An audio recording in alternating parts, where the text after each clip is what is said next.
Welcome to யசோமிஸ் channel. நம்ம என்ன பார்க்க போகிறோன்னா, சொரக்காயில் ஒரு மசியல் செய்ய போகிறோங்க. அட்டகாசமாக இருக்கும். சொரக்காயில் சாம்பார் வச்சா எப்படி வச்சாலும் டேஸ்ட் கம்மியாக இருக்குதுன்னு ஃபீல் பண்ணுறீங்களா? நீங்கள் இந்த மசியலை மட்டும் செஞ்சு பாருங்கள். அவ்வளோ டேஸ்ட்டாக இருக்கும். இது செய்யறதுக்காக ஒரு சொரக்காயை ஹோல் சீவிட்டு கட் பண்ணி வச்சுருக்கேன். சின்ன கப்பில் ஒரு கப் அளவுக்கு மைசூர் பருப்பு எடுத்து வச்சு, இந்த மைசூர் பருப்பில் செஞ்சிங்கன்னா டேஸ்ட்டு சூப்பராக இருக்குங்க. தக்காளி சின்னதாக இருக்கிறதுனால 4 எடுத்து வச்சுருக்கேன். பெரிய தக்காளியாக இருந்தால் 2 தக்காளி எடுத்திங்கன்னா போதும். 3 வரமிளகாயை வேக வச்சு வச்சுருக்கேன். வாங்க இனி இது எப்படி செய்கிறதுன்னு பார்க்கலாம். முதல்ல இந்த தக்காளியும் வரமிளகாயும் மிக்சி ஜாரில் சேர்த்து நல்லா நைஸாக அரைச்சி எடுத்துக்கலாங்க. அரைச்சி எடுத்தாச்சுங்க. இது இப்படியே இருக்கட்டும். இனி நம்ம தாளித்து விட்டுக்கலாம். குக்கர் வச்சுக்கலாங்க. இதில் 2 டேபிள் ஸ்பூன் அளவுக்கு எண்ணெய் ஊற்றிக்கலாம். எண்ணெய் காஞ்சதையும் கடுகு, சீரகம், ஒரு 10 வெந்தயம். வெந்தயம் நிறைய போடக்கூடாதுங்க.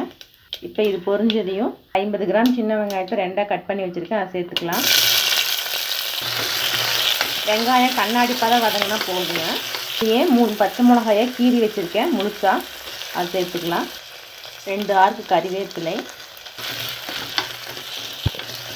வெங்காயம் இந்த அளவுக்கு வதங்கினா போதுங்க. இதில் நம்ம கட் பண்ணி வச்சு காயை சேர்த்துக்கலாம். இப்போ காய் சேர்த்துறதுக்கு முன்னாடி அந்த எண்ணெயிலேயே நம்ம அரைச்சி வச்ச தக்காளி விழுது சேர்த்து வதக்கி இருக்கணுங்க. நான் சேர்த்தாமல் காய் சேர்த்துட்டேன். அதனால் இதை ஒரு நிமிஷம் வதக்கிட்டு அதுக்கப்புறம் நாம் அரைச்சி வச்ச தக்காளி விழுது சேர்த்து வதக்கிக்கலாங்க. நீங்கள் செய்யும்போது இந்த எண்ணெயிலேயே அரைச்சி வச்ச தக்காளி விழுது சேர்த்து நல்லா வதக்கிக்கிங்க. நான் இப்போ சேர்க்குறேன். இப்போ இதையும் நல்லா அந்த காயோடு சேர்த்து ஒரு நிமிஷம் நல்லா பெரட்டி விட்டுக்கலாங்க.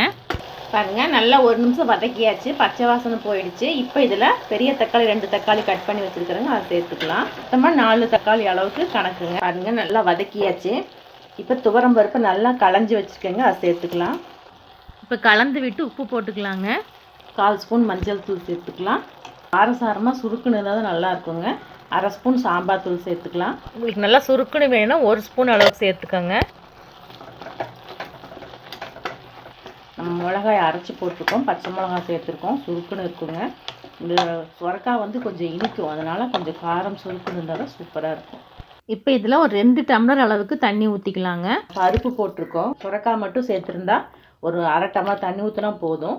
இப்போ நம்ம பருப்பு சேர்த்துக்கிறதுனால பருப்பு வேகிற தண்ணி வேணும். காய்க்கு மேலே தண்ணி நிற்கணும், அப்போ தான் வெந்து வரும்போது சரியாக இருக்கும். இப்போ உப்பு காரம் செக் பண்ணிக்கலாம். எல்லாமே சரியாக இருக்குதுங்க. இப்போ இந்த சொரக்காயோட இனிப்பு சுவை தெரியாமல் இருக்கிறதுக்காக சின்னதாக ஒரு துண்டு புளி சேர்த்துக்கலாம். குக்கரை மூடி மீடியம் ஃப்ளேமில் 3 விசில் விட்டுக்கலாங்க. அதிகமாக விட்டிங்கன்னா பருப்பு கூழ் மாதிரி ஆகிடும், நல்லா இருக்காது. இப்போ விசில் ஸ்டீம் அடங்கிடுச்சுங்க. இனி ஓப்பன் பண்ணிக்கலாம். பாருங்கள், நல்லா வெந்துருச்சு. போட்ட பருப்பெல்லாம் பாருங்கள், இந்த மாதிரி பருப்பு வேகணும். தண்ணி பாருங்கள் அளவாக இருக்குது பாருங்கள்.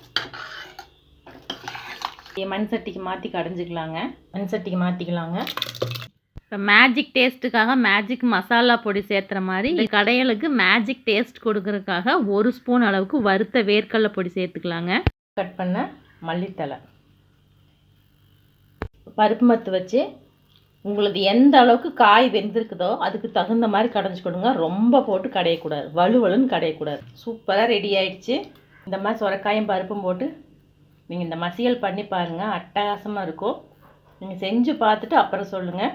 பிடிச்சிருந்தா எங்கள் சேனலை லைக் பண்ணுங்கள், ஷேர் பண்ணுங்கள், சப்ஸ்கிரைப் பண்ணுங்கள். நன்றி, வணக்கம்.